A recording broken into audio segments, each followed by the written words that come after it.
Hello student, I am starting from that question which I left in the last video. That question was very good question which is usually asked in the entrance exam. I am just explaining the question first of all. We have been given three charges Q, each lies at the vertices of an equilateral triangle, and minus 2q charge is lying at the centroid of an equilateral triangle. And all these charges are revolving about this minus 2q in a circle of radius r centered at O. And you are supposed to find out that speed with which they revolves. As you already know, the centroid is equidistant from each vertex. So, by joining A, B and C to the centroid, they will subtend equal angle. And since this total angle will be 360 degree, so you will find that each angle will be 120 degree. So, let us take this particular triangle and from centroid draw the perpendicular bisector, and you know that this is a perpendicular drawn on this side. It is going to bisect this side. If I take this side equals to 2a, so definitely this will be a and a. So we have taken the side of the equilateral triangle be 2a. Now since this angle is 120 degree, since it is a bisector, so this angle will be 60 degree and this angle will be 60 degree. So we are doing this thing in order to get this side in terms of r. So I am taking triangle AOM. This angle is 60 degree.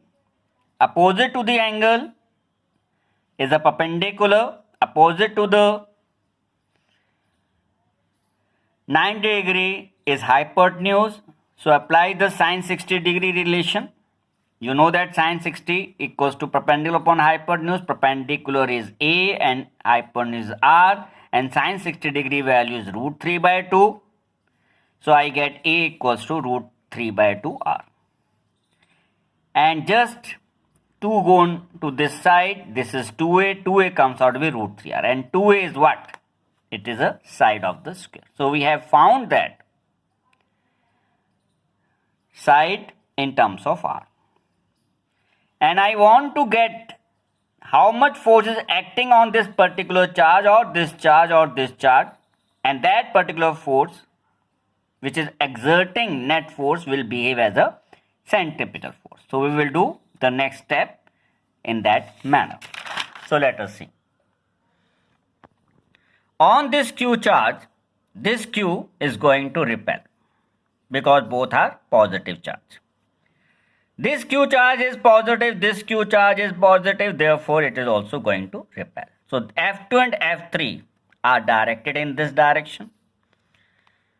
And you know that this angle is 60 degree because it is an equilateral triangle, and since F2 and F3 are same. Why they are same? Because K Q1 Q2 upon root 3R whole square, and that gives you KQ square upon 3R square. So these two forces are equal in magnitude. That's why the resultant is given by the diagonal of a parallelogram, and that will be bisector of it. So F23 can be found by using law of parallelogram, or you can do with resolution method. F2 and F3 is making with this 30 degree angle. So one component will be cos and other component will be sine. F3, one component will be cos along this side and sine will be along this side. And this two are opposite to each other. This component get cancelled out and this component gets added.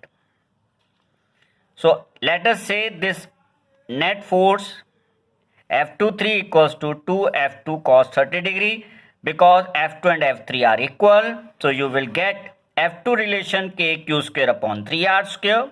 From here I got it. And cos 30 degree root 3 by 2.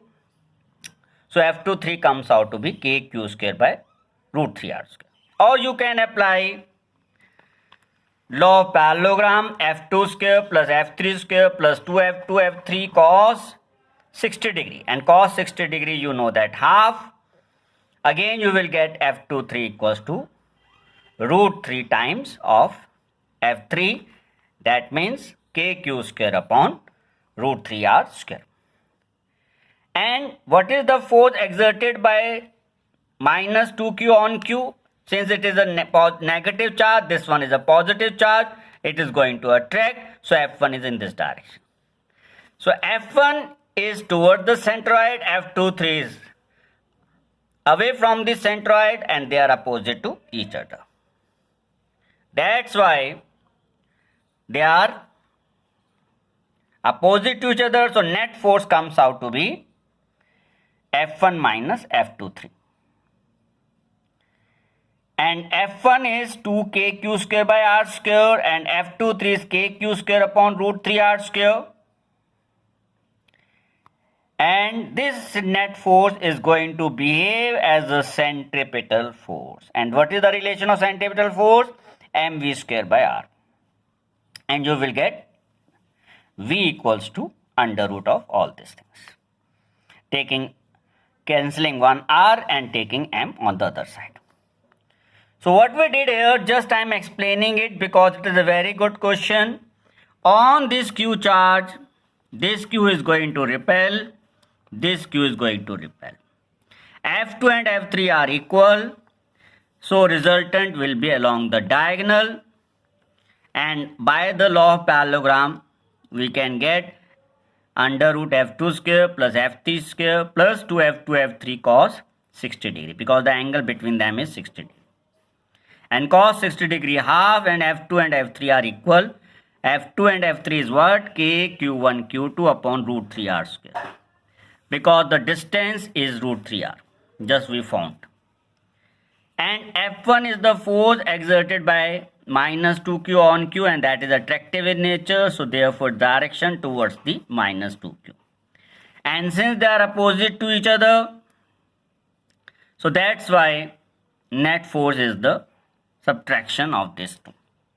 So we have subtracted and this net force is behaving as a centripetal force. So V comes out to be this thing. So it's a very good question. You can learn in this manner. Let us do the next question. It is a very good question. We have been given two charges A and B. Same charge, same mass, and they are lying on the rough surface. And since they are carrying same charge of same nature, that's why they repel each other. But it is being said that they are in the state of equilibrium and they are lying on the rough surface. They are not going to move. And you are supposed to find out the coefficient of friction because they are in the state of equilibrium. Now, what are the forces which are acting on this particular charge? This charge is going to repel. Repel means away. This charge is going to repel. Repel means away. In order to keep it in equilibrium, another force which is acting, that is the frictional force. Frictional force will oppose the motion. That's why it is directed opposite to this force. And you know that weight is vertically downward and normal reaction is normal to the surface on which the body lies. And frictional force relation is mu n. And F equals to K Q1 Q2 by R square. The separation is 10 centimeter. Charge is 100 nanocoulomb. And N equals to mg because N, there is no force along this vertical direction. So this will gets equalized. So net force along vertical direction, balance force acting along vertical because therefore, and you will use this relation and you will get mu and that mu comes out to be 0.18. So it can be done in this manner. There's another question which is very good question. I have a charge minus q1, it is fixed charge, and there is another charge q2 lies at distance r1, and this q2 charge is being released. When it is released, it moves towards minus q1 charge because under the influence of attraction. And you are supposed to find out the velocity when it reaches at p at the distance r2. So again I am explaining this question. A charge q2 is of mass m, it is free to move, and when it is released from the distance r1, it is going to move towards minus q1 charge under the influence of attraction. And what will be the velocity at the point p when it reaches here? So this question is being done in this manner. Let us say at certain point its position is x. So what will be the force acting on this q2 charge? That will be k q1 q2 upon x square. This is minus q1 charge and this is plus q2 charge. But we are not supposed to write here minus because it is under the influence of attraction. So there is no need to write in this case. And you know that this force is responsible to bring an acceleration. So therefore F equals to ma. And A relation comes out to be k q1 q2 upon mx square. And you know that A equals to dv by dt. And we can write v dv by dx. How we have got it? By multiplying and dividing by dx. Dx by dt is v. So v dv by dx equals to A. So we have used that particular relation here. Because position is provided to us, velocity to be found, that's why we have not written the relation dv by dt. So we have written in place of a v dv by dx. Now what is being done here? Dx taken to that side. So v dv equals to k q1 q2 upon mx square dx. Integrating both the sides. Integration of v dv equals to v square by 2. And this is 1 upon x square, that can be written as x is to the power minus 2. Here n is minus 2. So you will apply this particular relation. You will get x is to the power minus 1. Minus 2 plus 1 gives you minus 1. And lower limit, because initial position is r1 and final position is r2, it means that the limits to be expressed in this manner. And is being released from position r1, and you are supposed to find out the velocity at r2 position. That's why initial is 0 and final is v. So putting all these limits, and I find v square comes out to be this thing, and under root we will get particular answer. So it is a very good question. You must do it yourself. So what we did here, we have taken any particular point at the distance x. We are getting that particular result. So in the terms of variable, there we get the relation of force. Force equals to ma. We got the A relation. Then by the calculus method, A equals to v dv by dx. We did the integration, putting the limits here of the position, because x corresponds to position. That's why limits of position being written. Here it is dv, therefore the limits will be in respect of velocity being written here. And doing the calculus, and v square comes out to be this thing, minus being taken inside, and it comes out to be 1 by r1 minus 1 by r2, and final result will be like this. So it is a very good question, you must understand it. Now I am changing my concept. What will be the electrostatic force between the two charged particles when they are placed in medium? When any charge or two charges are there, in place of epsilon naught I have written epsilon. This is the permittivity in medium, or it is also called absolute permittivity. And what is the relation between epsilon and epsilon naught? The ratio of epsilon permittivity in medium to the permittivity in vacuum is equal to dielectric constant or relative permittivity. So epsilon equals to K times of epsilon, where K stands dielectric constant, and dielectric means insulator. The value of K for water is 81 and value of K is infinite for a conductor. So in place of epsilon, I have written K times epsilon naught. And you know that 1 upon 4 pi epsilon naught Q1 Q2 by R square, this is the force in vacuum. So force in medium comes down to be F upon K. So since it is divided by K, therefore this force in medium is less than the force in vacuum. So whenever the two charges are placed in a medium, the force between them get reduced by 1 upon K times. So we learned that thing. So let us see, does it happen practically also? As you already learned in chemistry, the ionic compounds conduct electricity whenever they are in aqueous solution. Now why does it happen? Let us take one example, sodium chloride, Na plus Cl minus ion, and they have an ionic bond.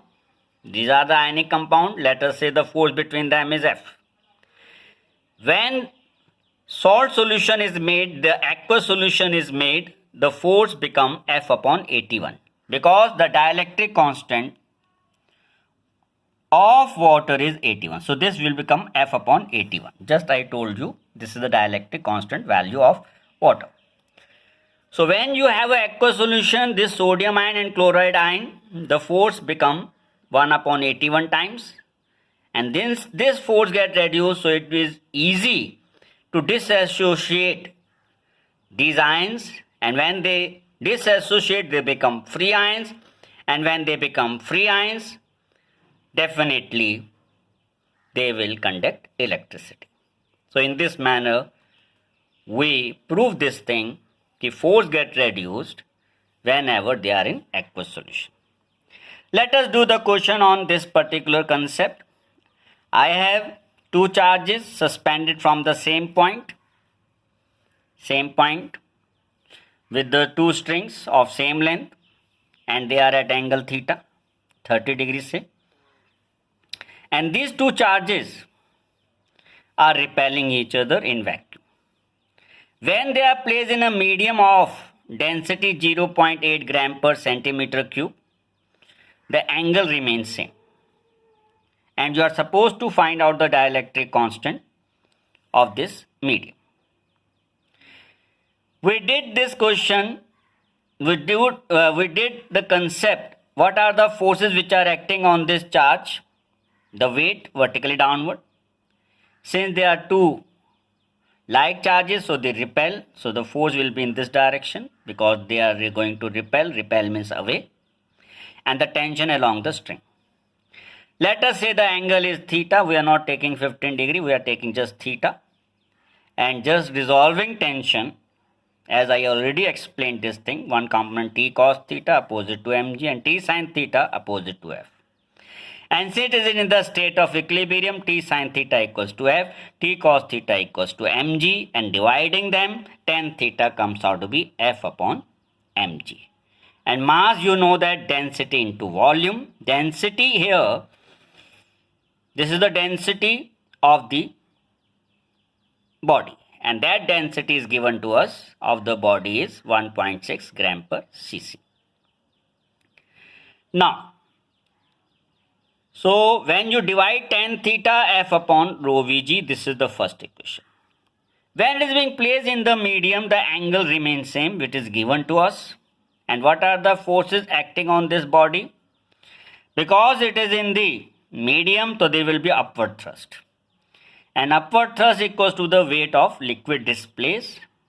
And weight of liquid displaced, because this is for liquid, so density of liquid will come here, that is a sigma.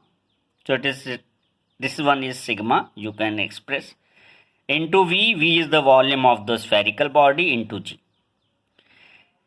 So upward thrust is going to act, this is, since, and the tension is say T dash, and since the charges are like, so it will repel, and since it is in medium, so F upon K, where K is the dielectric constant.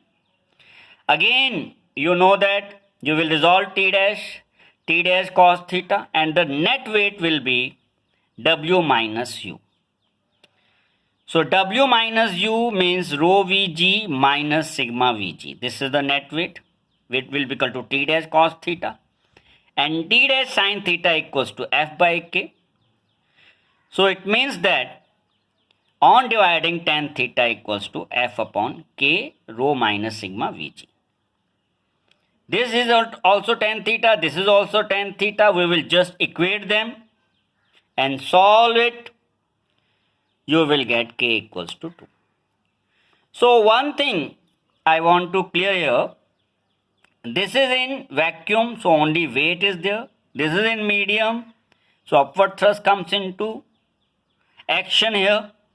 And upward means direction is in the upward direction. And this is rho Vg for a body, and this is sigma Vg for a weight of liquid displaced or weight of the medium displaced. And the net weight is equal to W minus U. Minus indicate because they are opposite to each other. And tan theta equals to F upon W, and here tan theta equals to F dash upon net weight. And F dash, you know that, F upon K. This is in the medium. And we got Vg can cancel out, F can cancel out, and you will get K equals to 2. Because density of a body is 1.6 and density of medium is 0.8, and dielectric constant comes out to be 2. So it is a good question. Now let us do the last concept of Coulomb's law, superposition principle. Superposition principle says that if we have a system consisting n number of charges, say this is n number of charges, and we have another charge Q, and on this charge all charges going to exert force, and I want to find out the net force on this charge. So Q1 is going to exert force, Q2 is going to exert force, and Qn is going to exert force. And whatever be the forces which are acting on them, the total force is given by the vector sum. Why it is a vector sum? Because force is a vector quantity. So according to superposition principle, the resultant or the net force on a given charge by the system of charges consisting n number of charges is given by vector sum of all the forces exerted by each charge. And each charge behaves independently and individually. And let us consider the position vector of Q1 is R1, position vector of Q2 is R2, and position vector of Qn is Rn. And we are considering all positive charge, that's why the direction is along the line joint. And you just know that this direction is from A to P. So when you write in the vector form, final minus initial, so R minus R1. And similarly, this will be R minus Rn. So we got like this. And the total force is given by the vector sum of all the forces. On this particular concept, I am explaining the last question. Let us say I have a system consisting charges Q1, Q2, Q3 and Q. And position of vector of Q1 is R1, position vector of Q2 is R2, position vector of Q is R. We are not given the position vector of Q3. And the net force on a charge Q is 0 being given to us. What is the force exerted by Q3 on Q? So Q1 is exerting force F1, Q2 is exerting force F2, and Q3 is exerting force F3. its position vector is R, its position vector is R2 vector, its position vector is R1 vector. So what is F1? K, Q, Q1, R minus R1 upon R minus R1 whole cube. This is the modulus. And F2, K, Q2, Q, R minus R2, because the direction is like this. And you know that the displacement vector of final minus initial. So R vector minus R2 vector. And F3, since we have not given the position vector of Q3, that's why I am just writing F3. And according to superposition principle, the resultant force on charge Q is the vector sum of all the forces. So F3 we have to find out. The F3 is being taken on one side and F1 and F2 is being transposed to the other side. F1 relation, just I got this thing. F2 relation is got in this manner. So minus being taken, and by taking minus, so definitely the result comes out to be R1 minus R here, and this is R2 minus R. So we got the expression of F3 in all these things. So this is a good question on the basis of superposition principle. So in the next video, I will explain the concept of electric field with numerical. Thank you.